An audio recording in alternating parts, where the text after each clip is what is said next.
All right, guys, before we get started on part 2 for how to do a soft curl perm, or how to do a jerry curl, I should say, I wanted to review really quick over the first part of the soft curl perm that you would do. I'm not sure if I made myself clear, so I just want to go through it really quick. I don't want to take up too much of your time. But the first thing that you would do is you would shampoo the hair. Now, the question may be, do I single drape or do I double drape because I'm shampooing her hair? Well, you would double drape. And the reason for that is because after you've shampooed their hair, you're going right back to the station and you're going to section her in 4, and then you're going to start with your breakdown cream application. But that's up to you, because right now it's not a state board procedure. It could always return though, but right now it's not. So if you wanted to single drape her and strictly shampoo and then get to your station and change the draping from single to double, that's okay too. I've just always double draped up front and then you shampoo, and the reason why you're shampooing is to get the product out of the hair. Another thing too to make clear is you're not heavily manipulating the scalp, like really getting in there and scrubbing, because you can cause that client to get burned. So you are doing mild manipulations and you're more so focusing on shampooing the hair just in case they have product buildup, because usually when you have a jerry curl or a soft curl perm, you do have product, some type of gel or something to keep those curls looking nice and revived. So that's part 1. Secondly, you would section into 4. You would apply protective cream, and the sectioning is hairline to nape and the edge of the ear there across to the edge of the ear there.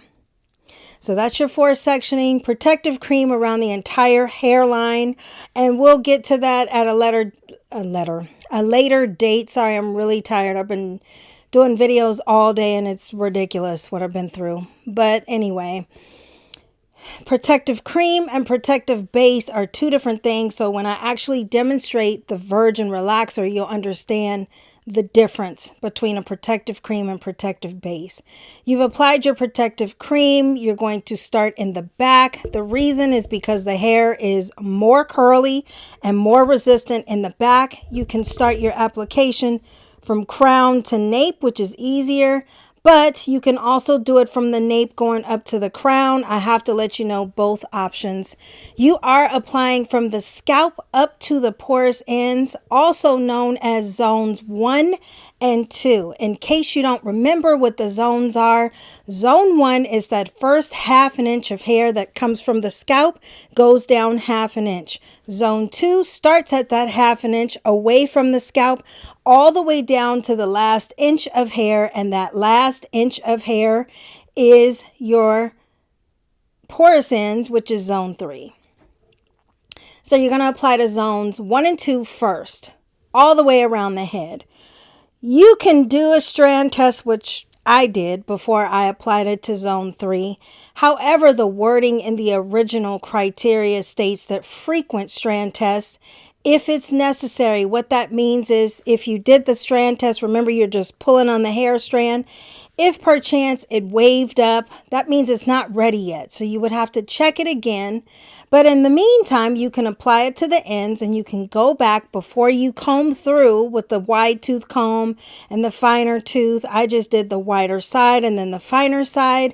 Before you do that, you can check it again. Now, after you've done that, after you've applied it to the ends, now you're going to go back and you're going to comb. I use an all-purpose comb, but sometimes they used to use the big black-handled comb, very large, and they would comb through with that first, then go back with a smaller comb and comb through all the sections. Now, in the wording, it says, if necessary. And it's unfortunate because in the Milady textbook, it doesn't give details about the entire procedure of a soft curl perm. It just talks about the beginning, which is your thio relaxer. So the teaching really comes from the old school state board criteria. And this is how I've taught it for years. Remember, my way is not the only way, okay? It's a little tweaks here and there that some people may show you different, and that's okay. As long as you get the same result, and as long as it coincides with what state board is asking, if it is a state board procedure, again, you're all good. Okay, so after we've done that, we've combed through. I use the wide side of the all-purpose comb, all 4 sections. Flip it over if that hair is not showing any straightness yet. If it's still waving up, then I'm going to flip it over to the fine side, comb, comb, comb, comb. If it looks nice and straight, then I'm going to take her and I'm going to rinse her or him, warm water. And I didn't stress this in the last video, but when I'm rinsing, I am not shampooing again. So there's your answer. You're only rinsing with warm water, not cool water, because you want all those chemicals to come out of the hair. And once I've done that, now I'm going to lightly towel blot. I'm not conditioning, none of that. I'm going to bring him or her back to the station. I'm going to section him or her, I should say the client, in 8 or 9 sections. Remember, according to the size of their head. Now, if you're doing a specialized perm, meaning you're going to do a candlestick or you're going to do a spiral perm or a piggyback, that's a little different, and I'll talk about that in later videos. But right now I'm talking basic soft curl perm, your basic 8 or 9 sections. In her case, her head was a little petite, so I did 8 sections. Now, I have the video that's showing you what I'm going to do, but I'm just kind of going over the steps anyway. Section in 8 or 9. I applied protective cream because when I'm rolling the hair, it's a little different from a permanent wave in that this time, in a soft curl perm, in each section, you're applying that chemical, combing it through, and then you're going to roll. Whereas a permanent wave, her hair is already straight. So all you're doing, sectioning in 8 or 9 sections after you've shampooed, you're going to roll the hair and then start applying the chemicals. Now, if you noticed in this video, the curling is called a curl booster. The permanent waving solution is not a solution. It's actually more of a lotion. So in that case, we would call it a waving lotion because the texture of it is thicker. And this is why you would want to saturate the section first with gloves on, and you would roll with gloves on because you've already applied the chemical to the hair. It's not a liquid. So now put it this way, you could roll it if you want to first and then saturate the hair on the rods with the lotion, but because it's so thick, there's no guarantee that all the hair will get saturated. So it's really better if you saturate the section and then roll as you go along. So a soft curl perm, of course, takes a little longer because you are really doing 2 thio perms in one service. So it's twice the amount. I also wanted to share this difference with you, and hopefully you guys are watching and paying attention. With a soft curl perm, because it is a double thio process, it's not like a permanent wave in that, remember I told you in my video, sectioning, 9 section perm for beginners, why somebody would get a permanent wave. The reason for that is because they may want more body in their hair. Well, they want more body in their hair. They want curls, or they want their roller sets to have more body and last longer, or they want their hair, when they blow drying it, the hair to have more volume and for it to last longer. When someone has a soft curl perm, because it's a double thio process, and yes, I said thio is a mild chemical.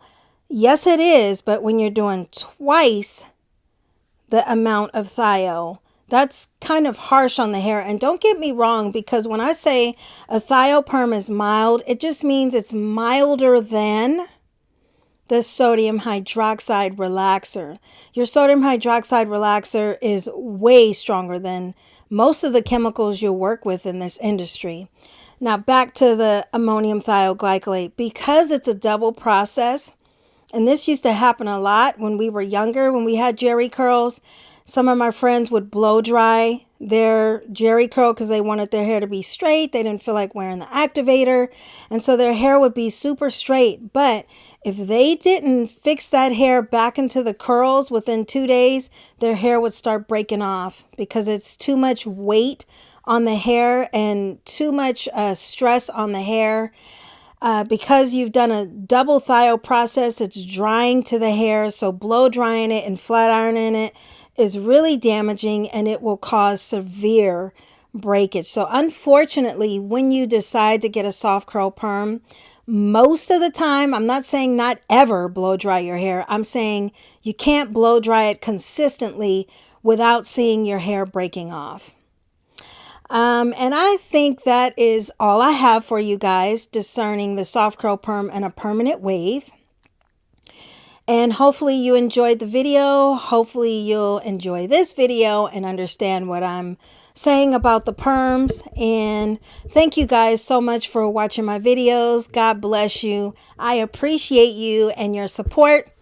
Bye, guys.